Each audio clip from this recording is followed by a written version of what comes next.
पेशाब के कतरात अगर आ रहे हैं तो गुस्ल करना तो नहीं, आपको गुस्ल करना फ़र्ज नहीं आप पर, न फ़र्ज है, न वाजिब है, न मुस्तहब है, न फ़र्ज है, न वाजिब है, न मुस्तहब है। आप चाहें, आपका शौक़ है तो शौक़, या अब 10 बार गुस्ल कर लो, लेकिन अपने आप को मुशक्क़त में क्यों डाल रहे हैं? सबसे बेहतरीन हल ये है कि हर नमाज के लिए आप एक कपड़ा बदल लीजिए, या अगर कपड़ा नहीं बदलना चाहते हैं तो आपको यकीन है कि इतनी दूर में पेशाब लगा हुआ है, आपको इल्म है, तो इतने दूर को धो लीजिए। या अगर शक है पेशाब हो भी सकता है, नहीं भी हो सकता है, तो जब तक यकीन नहीं हो धोने का हुक्म नहीं है, शक को दूर करने के लिए पानी का छींटा मार दीजिए। मसले का हल अल्हम्दुलिल्लाह। हाँ, दे सकते हैं। ऐसी बेवा हो या बाकरा हो या आसमानी हो या जमीनी हो, कोई भी मखलूक हो, अगर मोहताज हो, जरूरतमंद हो, उसकी जरूरत पूरी नहीं हो रही, उसको ज़कात दे सकते हैं। क्यों? इसलिए कि अल्लाह ने सूरह तौबा में आयत नंबर 60 में कहा, इन्नमस सदक़ातु लिल फ़ुक़राई वल मसाकीन, ज़कात फ़ुक़रा और मसाकीन के लिए। जिसके साल भर का खर्च पूरा ना हो वो भी ज़कात ले सकता है, जिसके 6 महीने का खर्च पूरा ना हो वो भी ले सकता है। यह अहले इल्म का फतवा। हाँ, अगर बेवा है और उसके बाद कोई कमाने वाला नहीं है, गोल्ड है, ज़ाती मकान है, तो उसको ज़कात दे सकते हैं, बिल्कुल दे सकते हैं। क्योंकि शरीयत ये नहीं कहती है कि आप मकान बेच दें, गोल्ड भी शरीयत ये नहीं कहती है कि आप गोल्ड बेच दें, क्योंकि वो जेवर की हैसियत से इस्तेमाल की चीज़ है, ज़कात की मुस्तहिक़ है, उसको ज़कात देने में कोई हर्ज नहीं है। इंशाअल्लाह शिद्दत दिन में इख्तियार मत करो, ला तुशद्दिदू अला अनफुसिकुम फयशद्दद, अपनी शिद्दत इख्तियार करोगे तो अल्लाह और सख्ती में डाल देगा। नाम स्टॉक अगर आपके पास है तो उसको देखना पड़ेगा कि आपने साल के शुरू से लेकर आखिर तक कितना आपके पास है माल, जो माल आपका स्टॉक है और जिसके ऊपर आपका कंट्रोल है, कब्जा है, जो आपकी मिल्कियत में है, उसकी खरीद रेट की कीमत लगाइए और उसके मुताबिक उसके ऊपर ज़कात दीजिए। दोनों में फ़र्क है। पहले नीयत को वाज़े कीजिए। अगर आपने मकान खरीदा है इसलिए ताकि हम बेचेंगे और उसको आप किराए पे भी लगा दिया, तो जैसे नीयत की बेचने की, उसकी ज़कात अलग देनी होगी, और किराया आता है उसकी ज़कात अलग देनी होगी। क्यों? इसलिए कि अल्लाह ने फरमाया, या अय्युहल्लज़ीना आमनू अनफ़िक़ू मिन तय्यिबाति मा कसबतुम, ऐ ईमान वालो खर्च करो पाकीज़ा चीज़ों में से जो तुमने कमाया, और मिम्मा अख़रजना लकुम मिनल अर्ज़, और जो हमने ज़मीन से तुम्हारे लिए पैदावार निकाली है। तो कमाई पर भी ज़कात है, या कमाने की चीज़। क्यों? जाबिर बिन समुरा वाली हदीस दईफ़ है सनद में, लेकिन अहले इल्म ने कहा कि तायीद होती है दूसरे माने से, अन्नुख़रिज ज़कात मिम्मा नअद्दु लिल बे, हर उस चीज़ पर अल्लाह के नबी ने ज़कात का हुक्म दिया जो खरीदो फरोख्त के लिए है। तो जब आपने नियत कर ली कि हम इसको बेचेंगे, जिस दिन आपने नियत कर ली उस दिन से साल गुजरने के बाद उसकी जो कीमत होगी उसके मुताबिक उसको ज़कात देनी होगी, और किराया आ रहा है उसकी ज़कात देनी होगी। लेकिन दूसरी शक्ल ये है कि आपने खरीदा और आपने किराया पर लगा दिया, आपकी नियत बेचने की नहीं है, तो आपको सिर्फ किराए की ज़कात देनी होगी। या आपने खरीदा और आपने ये किया कि नहीं हम इसमें रहाइश इख्तियार करेंगे, हम इसको बेचेंगे भी नहीं, हमको किराए पे भी नहीं लगाएंगे, लेकिन 1 महीने के बाद आपने किराए पे लगा दिया, तो किराए के बाद साल गुजरने के बाद जो पैसा बचेगा आपके पास कैश, उस पर ज़कात देनी होगी। खुलासा यह है कि अल्लाह के नबी सल्लल्लाहु अलैहि वसल्लम का जो फतवा है और सहाबा का जो अमल है वो यही है कि जो चीज़ खरीदो फरोख्त की नीयत से होगी उस पर ज़कात है, इस्तेमाल की चीज़ों पर या उसके अलावा की चीज़ों पर ज़कात नहीं है, या तो ज़मीन की पैदावार पे ज़कात है। बकिया इस्तेमाल की चीज़ पर हो, या बिल्डिंग बनाओ 10 करोड़ की या 100 करोड़ की बिल्डिंग बना रहे हो, तो उस पर ज़कात नहीं है जब तक कि आपकी ये नीयत नहीं हो कि हम इसको इसलिए खरीद रहे हैं ताकि हम इसको बेचेंगे। क्यों? इसलिए कि आपकी नीयत ये है कि आप 100 करोड़ की बिल्डिंग बनाएंगे और बिल्डिंग बनाने के बाद हम इस क्या करेंगे, इसको किराए पे लगाएंगे, ये बेचेंगे। तो जब बिल्डिंग बन जाएगी और आपकी नीयत वाज़े हो जाए कि आपने ये बिल्डिंग बनाया है, बिल्डिंग बनने के बाद अगर उस पर साल गुजरता है तो आपको ज़कात देनी है, या अगर किराए के लिए रखा है तो जो पैसा आपके पास कैश बचा है साल गुजरने के बाद उस पर ज़कात है, वरना नहीं। अल्लाह।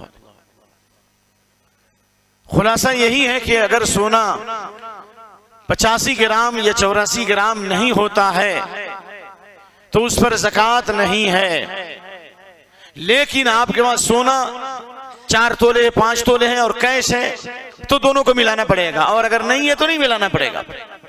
सोना 4 तोला है और चांदी आपके पास मिकदार में है, दोनों को मिलाने से निसाब को पहुंच रहा है तो ज़कात देनी पड़ेगी। अगर निसाब को सोना नहीं पहुंचता है और आपके पास दूसरा कोई माल भी नहीं है तो किसी हाल में किसी आलिम के नजदीक, किसी फकीह के नजदीक, किसी मसलक में उस पर ज़कात नहीं है। हाँ, बैंक में जो सोना जमा करते हैं तो पहले जमा जरूरत क्यों पड़ी? रेहन देना है। अल्लाह के नबी सल्लल्लाहु अलैहि वसल्लम ने रेहन दिया। आप सल्लल्लाहु अलैहि वसल्लम ने जो है अपनी जीरा यहूदी को दी और उसके बदले गल्ला लिया। तो ऐसी जगह रेहन दीजिए जहां सूद न देना पड़े, क्योंकि सूद हराम है। अब रहा मसला मजबूरी में आपने दिया तो आपको नंबर 1 तौबा करना पड़ेगा। नंबर 2, रेहन दी है तो उस पर आपका कंट्रोल नहीं है। क्यों? इसलिए कि अगर किसी को आपने दिया और आपके इख्तियार में है तो आप उसकी ज़कात निकालें, लेकिन रेहन दिया आपके इख्तियार में नहीं है, आप पे ज़कात नहीं है। लेकिन जिस वक्त आपका कंट्रोल होगा तो इब्न बाज रहमतुल्लाह अलैह के फतवे के मुताबिक जितने साल की ज़कात है उतने साल की देंगे। लेकिन बाद उलमा ने कहा कि चूंकि आपका कंट्रोल नहीं है, 1 साल की ज़कात दे देना काफ़ी है। सही कौल में इंशाअल्लाह अज़ीज़ रेहन जब आपके हाथ में आ जाएगा, उस पर कंट्रोल होगा तो सिर्फ 1 साल की ज़कात दे देना काफ़ी है। 1 साल से ज़्यादा की ज़कात देने की ज़रूरत नहीं। अल्लाह वाला ज़कात है।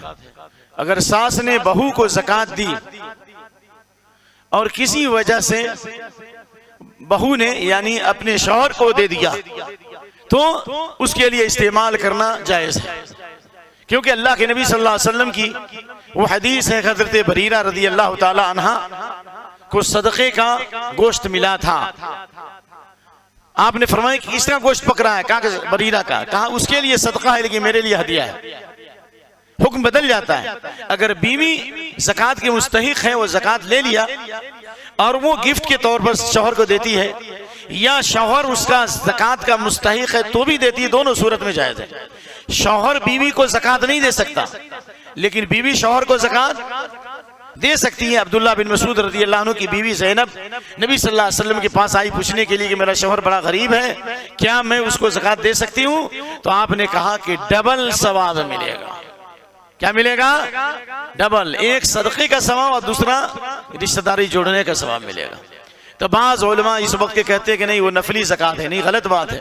अगर शौहर मुस्तहिक है उसको बीवी फ़र्ज़ ज़कात भी दे सकती है और नफल ज़कात भी दे सकती है, इंशाअल्लाह कोई हर्ज नहीं। और ये जो उसको बहू सास से जो मिला है तो वो गिफ्ट के तौर पर दे। अगर उसका शौहर ज़कात का मुस्तहिक नहीं है तो गिफ्ट के तौर पर दे, और अगर ज़कात का मुस्तहिक है तो सदक़े की नियत से दे।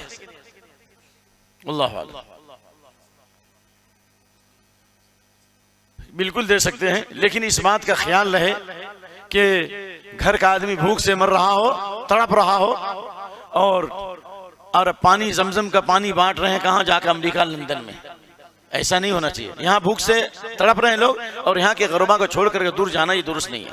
लेकिन अगर कहीं ऐसी ज़रूरत है जहाँ मुसलमान सख्त परेशानी में हैं, भूख से मर रहे हैं, तड़प रहे हैं, और यहाँ भी आप खर्च करें और कुछ रकम बचा करके गुरबा और मसाकीन तक, फ़ुकरा तक आप पहुँचा रहे हैं तो इंशाअल्लाह अहले इल्म के राजे कौल में जायज़ है। लेकिन यहाँ को बिल्कुल नज़रअंदाज करके पूरी ज़कात को बाहर भेज देना ये दुरुस्त नहीं है, क्योंकि अल्लाह के नबी सल्लल्लाहु अलैहि वसल्लम ने हज़रत मुआज़ बिन जबल को कहा था तू ख़ुज़ु मिन अग़नियाहिम फ़तुरद्दु अला फ़ुक़राहिम। उसी मुल्क में या उसी इलाक़ों में मालदारों से लिया जाएगा और उनके गुरबा पर खर्च किया जाएगा। तरजीह तो देनी पड़ेगी आपको। अल्लाह के नबी सल्लल्लाहु अलैहि वसल्लम की जो हदीस है सल्लू कमा रअयतुमूनी उसल्ली, ये मर्दों के लिए है या औरतों के लिए भी है? नहीं, मुझे पूछो। रुकू और सजदा मर्दों के लिए है या औरतों के लिए भी है? दुआ मर्दों के लिए है या औरतों के लिए? तो ये हुक्म सबके लिए है ना। सिर्फ चंद चीजों में फर्क है मर्द औरत की नमाज में। नंबर 1, औरत इमामत करेगी तो बीच में खड़ी होगी बस। नंबर 2, इमाम गलती करेगा तो औरत ताली ऐसे ताली मारेगी, सुभान अल्लाह नहीं कह सकती। ठीक है ना। और इसी तरीके से एक और फर्क था भाई, बताओ एक और फर्क है। हाँ, सब ताली मारेगी, औरत बीच में खड़ी होगी। हाँ, सफबंदी का जहां तक ताल्लुक है, अल्लाह के नबी सल्लल्लाहु अलैहि वसल्लम जब नमाज शुरू करते थे तो आप सल्लल्लाहु अलैहि वसल्लम आवाज लगाते थे, अला तसफ़ून कैफ़ तसफ़ुल मलाइका, जाबिर बिन मुसम्मरा की रवायत है, जिस तरह फरिश्ते सफ लगाते उस तरह सफ लगाओ। तो आपके पीछे औरतें होती थी कि नहीं होती थी? तो ये हुक्म सिर्फ मर्दों के लिए था या औरतों के लिए भी था? ऐसी बात। आप सहाबा ने पूछा कैसे फरिश्ते सफ लगाते हैं? कहा युतिमून अस्सुफ़ूफ़ अल-अव्वल व यतरासून फी अस्सुफ़ूफ़, पहली सफों को मुकम्मल करते हैं और शीशा पीला दीवार की तरह मिल करके खड़े होते हैं। यह हुक्म मर्दों के लिए भी था और औरतों के लिए भी था।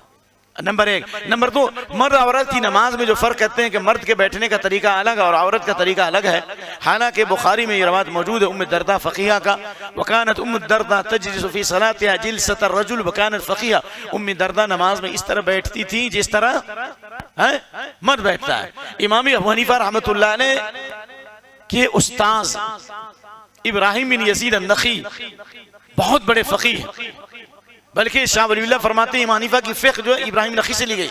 इब्राहिम नख़ी खुद फरमाते हैं, इमाम हनीफा के उस्ताद रहमतुल्लाह अलैह, कहते हैं तफ़अलुल मरअ कमा यफ़अलुर रजुल, जो काम मर्द करता है नमाज में वो सेम सेम औरत करेगी, कोई फर्क नहीं नमाज के अंदर।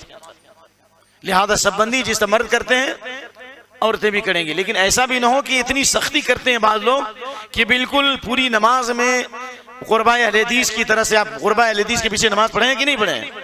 अल्लाह उन सबको हिदायत अता फरमाए। इतनी शिद्दत इख्तियार करते हैं कि पूरी नमाज में ही पाँव फैलाते रहते हैं, एकदम फैलाते फैलाते फैला। अरे अल्लाह के बंदे, आपके कंधे की जो पोजीशन है उसी पोजीशन में पाँव को रखो, कंधा मिलेगा तो पाँव जहाँ तक मिलेगा मिलेगा, लेकिन पूरी नमाज में पाँव को फैलाते रहो और धक्का देते रहो, ये शरीयत के मुताबिक नहीं है। नमाज के आगाज में सबबंदी की जाएगी, बीच में बार बार में धक्का नहीं किया जाएगा। सहाबा को आपने सबबंदी का हुक्म नमाज के आगाज में दिया है, समझ में आ रहा है कि नहीं आ रहा है? उसी वक्त सबबंदी करेंगे, बाद में इंशाअल्लाह कोई हर्ज नहीं है, लेकिन कोशिश ये करें कि मिल करके नमाज पढ़ें इंशाअल्लाह। कैसे जायज हो सकता है? झूठ लैस मन गश्शना फलैस मिन्ना, जो धोखा दे वो हम में से नहीं है। लेकिन अगर कोई झूठे एक्सपीरियंस पर अगर उसने जॉब हासिल कर लिया, अब उसको जायज होने की शक्ल यह है कि अगर आप वो कमा रहे हो तो आप फिर इम्तिहान देकर एग्जाम देकर अपनी नौकरी को पाक और हलाल करो। अगर आपके अंदर वो एबिलिटी और सलाहियत है, लेकिन आपने जो कागज जो हासिल किया, डिग्री जो हासिल किया हराम तरीके से, हालांकि वो सलाहियत आपके अंदर है, तो इंशाल्लाह वो नौकरी करना आपके लिए जायज़ है, वो तो जायज़ होगा इंशाल्लाह। ये जो आपने डिग्री जो लिया उसका गुनाह पड़ेगा, तो उसका बेहतर तरीका उलमा ने बताया, मैंने बड़े उलमा के सामने रखा, उसका बेहतर तरीका यही है कि आप फिर से एग्ज़ाम देकर जायज़ तरीके से डिग्री हासिल कर लीजिए, तो आपके लिए 100% जायज़ रहेगा। इमाम किसी भी हाल में हो, इमाम रुकू में हो तो रुकू में जाइए, सजदे में हो तो सजदे में जाइए, क्योंकि अल्लाह के नबी की हदीस है मुस्लिम अहमद की, इज़ा जाअ अहदुकुम अल-इमामु अला हालिन फलयस्ना कमा यसनउल इमाम। इमाम जब तुम में से आओ और इमाम जिस हाल में हो, जो इमाम कर रहा वही करो। इमाम रुकू में है तो आप खैरत ना करें, इमाम रुकू में चला जाए तो रुकू में जाइए, सजदे में जाए तो सजदे में जाइए। हाँ, ये हदीस है, इज़ा जीतुम नहनु सुजूदुल फस्जुदू वला तउद्दुहा शै, जब तुम आओ और हम सजदे में हैं तो सजदा करो, वला तउद्दुहा, उसको काउंट मत करो। वमन अदरका रकअतन फक़द अदरका अस्सलाह, और जिसने इमाम को रुकू में पा लिया उसने नमाज पा ली। तो इमाम की इक़्तिदा जरूरी है। इंस्टॉलमेंट पर सामान लेना ये बहुत बड़ा सवाल है। इंस्टॉलमेंट पर इंस्टॉलमेंट पर जो हम सामान जो खरीदते हैं, इसके जायज होने की शर्त है। अल्लाह ताला ने जो फरमाया, या अय्युहल्लज़ीना आमनू इज़ा तदायनतुम बिदैनि इला अजलिन मुसम्मन फक्तुबूहु, जब खरीदो फरोख्त करो तो वक्त मुकर्ररा तक लिख लिया करो। तो अगर आप किसी से उधार सामान ले रहे हैं तो उसको तहरीरी तौर पर उसको लिख लें, नंबर एक, और उस पर गवाह भी रखें, नंबर एक। नंबर दो, सहाबा किराम से ये चीज साबित है कि सहाबा किराम पहले पैसा दे देते थे और गल्ला उनको बाद में मिलता था। इसको बहे सलफ कहते हैं या बहे सलम कहते हैं। युसलिफून कई साल, यानी साल पूरा होने से पहले, यानी फसल तैयार होने से पहले पैसा दे देते। क्यों? इसलिए कि पहले पैसा देंगे फसल जो है सस्ता मिलेगा, और अगर लेट से देंगे, हैंड टू हैंड देंगे, तो उस वक्त सामान क्या मिलेगा? महंगा मिलेगा। तो इससे मालूम यह हुआ कि सामान लेने से पहले भी पैसा दे सकते हैं, और इसी पर उलमा ने कियास किया कि सामान लेने के बाद भी पैसा दे सकते हैं। उसकी शर्त यह है कि दोनों का मालिक एक हो। जिससे सामान ले रहे हो, मिसाल के तौर पर ये बोतल है, हम अभी देंगे तो 10 रुपया में और उधार देंगे तो 12 रुपया लेंगे, कोई हर्ज नहीं है।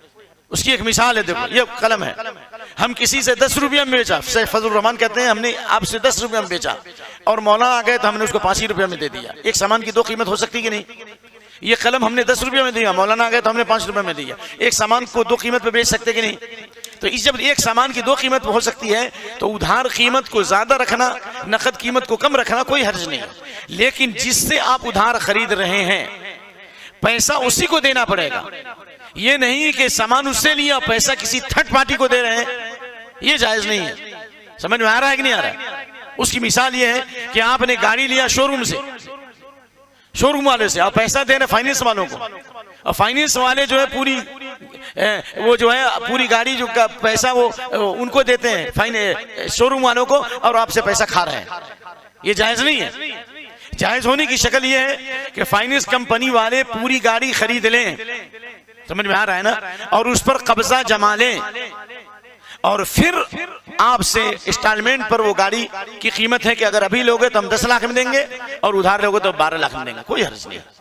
लेकिन हम गाड़ी लेते हैं शोरूम वालों से और पैसा खा रहा है फाइनेंस वाला, ये जायज नहीं है। खुलासा कलाम यह है कि उधार सामान भी बेचना जायज है, नकद भी बेचना जायज है। उधार की कीमत ज्यादा रखना और नकद की कीमत कम रखना इंशाअल्लाह इस वक्त के किबार उलमा के फतवे की रोशनी में कोई हर्ज नहीं। उबैदुल्लाह रहमानी से लेकर अब्दुल रहमान मुबारकपुरी तक, फजलुर रहमान मदनी तक, शेख जो है शेख इब्न बाज, इब्न सबीन, जितने उलमा हैं तमाम के फतावे को मैंने इसके ऊपर एक बार नहीं बेशुमार बार पढ़ा है। क्यों? इसलिए कि यहाँ पर भी कुछ फित्तीन मौलवी यानी बहुत फितना फैला रहे थे। मैंने सारे फतों को जमा किया, कहिए कि हम इन मसलों में किबार उलमा के को फॉलो करते हैं इंशाअल्लाह। हाँ, बिस्मिल्लाह। इसका जवाब यह है कि कुरान अगर पढ़ा जाए ताकि आप सीखें तब तो बहुत अच्छी चीज है। खैरुकुम मन तअल्लमल कुरान व अल्लम, नंबर 1। नंबर 2, कोई आदमी कुरान कभी कभार कोई मजलिस जमाए ताकि वो सही कुरान पढ़ता है और हम बैठ के सुनेंगे, हमारे ईमान में ताज़गी हो, अच्छी बात है। लेकिन उसको रस्म बना लेना और घेर करके एक समाए कुरान की एक मजलिस जमा लेना, ये बिदअत है। तालीम कुरान की मजलिस होना चाहिए, क्योंकि अल्लाह के नबी की वो हदीस है मज्तमा, दोनों में फर्क मैंने किया। तालीम कुरान में समाए कुरान में फर्क है। तालीम कुरान है तजवीज सीखने के लिए आपने किसी अच्छे कारी की कैसेट लगाई है, कोई हर्ज नहीं। लेकिन आप एक रस्म बना करके मखसूस औकात में समाए कुरान की मजलिस कायम करते हैं, इसके बिदअत होने में कोई शक नहीं, क्योंकि अल्लाह के नबी की हदीस है कुल्लु मुहद्दसतिन, हर नहीं से। सहाबा के यहाँ ये नहीं था। सहाबा किराम जब बैठते थे एक आदमी कुरान पढ़ता था, फिर उस पर गौर फिक्र करते थे, उसके तदब्बुर करते थे और उसके हकाम को सीखते थे। ये हदीस है। जब 10 आयतें नाजिल होती थी पहले उनको सही पढ़ते थे, उसके हकाम को सीखते थे, फिर उस पर अमल करते थे। ये तरीका था, न ये कि एक आदमी पढ़ रहा हो और सब सुन रहे हो, तो ये चीज सलफ के मनहज के मुताबिक नहीं है। वल्लाहु आलम। मेकअप क्या होता है? बनाओ सिंगार, कोई हर्ज नहीं है, लेकिन ये फतवा तो जवाज का है, लेकिन तकवा है बचा जाए, क्योंकि आपने आजिज़ी रोजे में आजिज़ी इंकिसारी की जरूरत है, अल्लाह की तरफ झुकाव की जरूरत है। तो आप फैशन ही करेंगे तो फिर इबादत कब करेंगे? उसका आपका टाइम लॉस हो रहा है। बहरहाल कोई हर्ज नहीं है। जो चीज़ें मना है वो आपको पता है, खाने पीने और जो ख्वाहिशात है उसके अलावा चीज़ों में कोई हर्ज नहीं है इंशाअल्लाह, कोई हर्ज नहीं। कारोबार की ज़कात मुस्लिम ममालिक में गवर्नमेंट वसूल करती है, उनके पास निज़ाम है, वो वसूल करती है, बेशक इसमें कोई हर्ज नहीं है। लेकिन यहाँ पर मेरी गुजारिश ये है कि आप आज़ाद कैंडिडेट हैं, आप जहाँ चाहें घूमे फिरे, कोई आप पर बंदिश नहीं है, लेकिन इज्तिमाई निज़ाम ज़कात की कोशिश कीजिए। हिंदुस्तान में हमारे असलाफ़ ने कायम किया, और ख़ास तौर से हैदराबाद में मैंने बताया कि नवाब मुबारक-उद-दौला के ज़माने में मौलाना विलायत सादिक पूरी ने निज़ाम बैतुल माल का अहतमाम किया है, बड़े बड़े अकाबिर ने किया है। तो हम लोगों को कोशिश करना चाहिए, अगर निज़ाम इज्तिमाई ज़कात नहीं है तो इनफरादी तौर पर भी आप देंगे तो इंशाअल्लाह ज़कात हो जाएगी। बाज़ उलमा ने यह फतवा दिया, मैं नाम नहीं लूँगा क्योंकि फितना होता है कि जो ज़कात इनफरादी तौर पर आदमी देता अपने रिश्तेदारों को ज़कात ही नहीं, गलत बात है। और उसमें जो है सलाहुद्दीन यूसुफ का फतवा लाए, तो हमारे आरिफ भाई वगैरह ने उस आलिम की खबर ली, नोटिस लिया, उसके बाद में कांपने लगा। तो खुलासा मेरे भाई यही है कि अगर इज्तिमाई निज़ाम ज़कात के अहतमाम नहीं है, यहाँ पर बैतुलमाल का निज़ाम कायम नहीं है, तो आप अपने तौर पर जो जिसको मुस्तहिक़ समझते हैं उसको दे दीजिएगा, इंशाअल्लाह अदा हो जाएगा। लेकिन ये कोशिश करनी चाहिए और दुआ भी करनी चाहिए कि इज्तिमाई निज़ाम ज़कात का अहतमाम किया जाए, तो उसके बहुत सारे फ़ायदे होंगे और लोगों की ज़रूरत पूरी होगी और अल्लाह का हाथ जमात पर है इंशाअल्लाह। अल्लाह इसकी तौफीक दे। आप लोग कम से कम कोशिश तो करो इंशाअल्लाह, इंशाअल्लाह। जज़ाकल्लाह। कुर्सी पर नमाज पढ़ना बड़ा नाजुक मसला है और इस सिलसिले में शेख अनीसुर्रहमान आज़मी जो हिंदुस्तान के बक़ियतुस सलफ़ कहे जाते हैं, इस वक्त जितने मशाइख़ हैं सब के उस्ताद हैं, ठीक है ना, उनका तो फतवा मैंने सुना, तो वो कहते हैं कि कुर्सी पर नमाज ही बातिल है, इल्ला ये कि इंसान बैठ कर नमाज नहीं पढ़ सकता, क्योंकि कभी कभी इंसान के कमर में तकलीफ होती है, बैठने में दिक्कत होती है। तो अगर ऐसी हालत हो कि बैठ के नमाज नहीं पढ़ सकता है तो कुर्सी पर नमाज पढ़ना जायज़ है। लेकिन अगर बैठ के नमाज पढ़ सकते हैं तो कुर्सी पर नमाज पढ़ना जायज़ नहीं है, और बाद उलमा के फतवे की रोशनी में जो कुर्सी पर नमाज पढ़ता हो नमाज ही बातिल है। नीचे बैठ, अभी हदीस पेश करेंगे तब आप लोग मुतमईन होंगे। हदीस है, अल्लाह के नबी सल्लल्लाहु अलैहि वसल्लम इमरान बिन हुसैन के पास आए और उनको बवासीर की बीमारी थी। आपको मालूम है इमरान बिन हुसैन वो सहाबी हैं कि 27 साल तक बिस्तर पर लेटे रहे और गर्दन भी नहीं मोड़ सकते थे। अल्लाह अकबर। और अल्लाह ने इतना ऊंचा मकाम दिया कि फरिश्ते उनसे मुसाफा करते थे, कितने बड़े मकाम। तो जब इमरान बिन हुसैन के पास अल्लाह के नबी आए, उनको बवासीर की बीमारी थी, देखा तकिए पर टेक लगा के नमाज पढ़ा, आपने तकिया को ऐसे फेंक दिया और आपने कहा सल्लि कायमन, खड़े होकर नमाज पढ़ो, फ़इल्लम तस्तति फ़क़ाइदन, खड़े होकर नहीं पढ़ सकते हो बैठ के पढ़ो। तकिया पर नहीं टेक, जब तकिया पर टेक नहीं लगा सकते तो कुर्सी शरीफ क्यों इस्तेमाल करेंगे जी? कुर्सी तो शरीफ तो उस वक्त मौजूद थी, अभी मैं हदीस सुनाने जा रहा हूँ कुर्सी शरीफ के बारे में। तो आपने कहा कि खड़े होकर पढ़ो, खड़े होकर नहीं तो बैठ के पढ़ो, बैठ के नहीं तो पहलू के बल पढ़ो, और रुकू में कम झुको, सजदे में ज्यादा झुको। सवाल यह है कि क्या उस वक्त कुर्सी मौजूद थी कि नहीं थी? मुस्लिम शरीफ में मौजूद है कि आप सल्लल्लाहु अलैहि वसल्लम ने दर्स दिया गालिबन मिंबर पर, हाँ मुस्लिम शरीफ में, और किसी सहाबी को समझाने के लिए मिंबर से ऐसे उठे और जाके कुर्सी पर ऐसे बैठ करके उसको समझाया, कुर्सी मौजूद थी। तो उस वक्त कुर्सी पर नमाज पढ़ने की आपने क्यों नहीं इजाजत दी? इसलिए मैं एक जुमला कह रहा हूं, शायद आप लोगों को अच्छा लगे कि खराब लगे, कुर्सी पर नमाज पढ़ना इंटरनेशनल बिदअत है, ये फैशन बन गया है। इल्ला ये कि वो आदमी जो बैठ नहीं सकता हो, बैठने में तकलीफ हो रही हो और मजबूरन कुर्सी पर बैठना पड़े, तो उसको चाहिए कि कुर्सी शरीफ को किनारे रखो, सफ के अंदर नहीं। और सफ में भी कुर्सी आप रखते हैं तो या तो आगे हो जाते हैं या पीछे हो जाते हैं, सब में खलल होता है। इसलिए बेहतर है कि किनारे आप रखें ताकि सब बंदी सही हो सके, तब हो सकता है, वरना आम हालात में कुर्सी पर नमाज पढ़ने से बचना चाहिए। और जनाब कुर्सी का फैशन ऐसा हो गया है कि अब बाज़ाब्ता लोगों ने गिफ्ट देना शुरू की, 1/3 लोग कुर्सी पर नमाज पढ़ने लगे। ये तो अल्लाह का बहुत बड़ा करम है मस्जिद शरीफ में के शुरफा की ये जो बुजुर्गी और करामत देख रहा हूँ कि यहाँ पर कुर्सियाँ कम है, और न चले जाइए आपको हर जगह कुर्सी ही कुर्सी मिलेगी। अरे इन्हीं कुर्सियों के लिए इतनी जंग हो रही है, यहाँ भी कुर्सी की जंग करोगे? तो लिहाजा आप देख लीजिए कि अगर आप बैठ के नमाज पढ़ रहे हैं तो कुर्सी पे नमाज पढ़ना जायज नहीं है। और बाज़ उलमा के फतवे के मुताबिक जो कुर्सी पर आपने नमाज पढ़ी है वो नमाज बातिल है। अल्लाह से दुआ है कि अल्लाह हिदायत दे, इंशाअल्लाह वो नमाज दोहराने की ज़रूरत नहीं है। लेकिन आप बैठ के नमाज पढ़िएगा तो सब बंदी भी सही होगी, कुर्सी बीच में लाइएगा सब भी टेढ़ी हो जाती है। इसलिए इंशाअल्लाह इससे एहतियात किया जाएगा इंशाअल्लाह। और कुर्सी भी जो है, जो ऐसी कुर्सी, बाज़ कुर्सियाँ होती है टेबल टाइप का, बेंच टाइप का, बीच में रख दीजिए तो वो सब में खलल नहीं होता। लेकिन ये इस तरह जैसी कुर्सियों को बीच में रखने से सब टेढ़ी हो जा रही है, समझ में आया ना जी? तो अगर कुर्सी पे नमाज पढ़ सकते, बीच में ला सकते हैं, तो सुतूनों के बीच में, सुतूनों के पिलर के बीच में नमाज पढ़ने से क्यों मना किया? भाई हदीस मौजूद है अबू दाऊद में, यानी अगर दोनों के बीच में पिलर मौजूद है तो सफ लगाने से नबी ने मना फरमाया। तो सफ सुतूनों के बीच में आप सफ नहीं लगा सकते, उधर लोग हैं इधर लोग हैं, बीच में सुतून है, मना किया नबी ने। तो जब सुतून के बीच में सफ नहीं लगा सकते तो कुर्सी बीच में रखते हैं, सफ कैसे? ये भी तो सुतून के हुक्म में है या नहीं है? बोलिए भाई, बोलिए ना मुझे है। तो लिहाजा बहुत एहतियात की ज़रूरत है। और कुर्सी शरीफ वालों को उन शरीफों से गुजारिश है कि किनारे रहें, ताकि बीच में सब बंदी टेढ़ी ना हो। और नहीं तो आप अपना एक ख़ास किस्म की वो जो बेंच वाली होती है ना बैठने की जगह, वो जगह कम लेती है, वो ला के रखिए। और अगर नमाज पढ़ना है तो इंशाल्लाह उसमें इंशाल्लाह कोई हर्ज नहीं। अगर आप ज़रूरतमंद हैं कुर्सी पर नमाज पढ़ने के तो ठीक है ना। जज़ाकल्लाह खैर। मैं उम्मीद करता हूँ कुछ बातें ज़रूर वाज़ेह हुई होंगी। मेरा दावा नहीं है, ये मुझे गलती हो गई। मैं अक्सर सवाल जवाब रिकॉर्ड नहीं करता, लेकिन मुझसे गलती हो गई कि मैंने जो है मना नहीं किया। लेकिन इंशाअल्लाह अगर जिस आदमी तक मेरा जवाब जाता है, चाहे वो आलिम तक जाए या तालिब इल्म तक जाए, अगर मेरा कोई जवाब कुरान हदीस के खिलाफ है या मुझसे गलती हुई है तो आपके कहने से पहले ही मैं रुजू करता हूँ।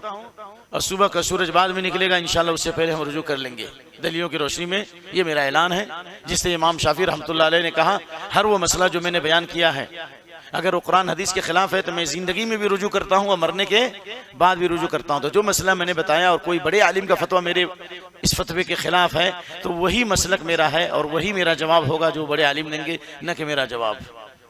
अंडरस्टैंड? जज़ाकुमुल्लाह खैर। सुब्हानकल्लाहुम्मा व बिहम्दिक व अशहदु अल्ला इलाहा इल्ला अंता व अस्तगफिरुका व अतूबु इलैक। जज़ाकुमुल्लाह खैर।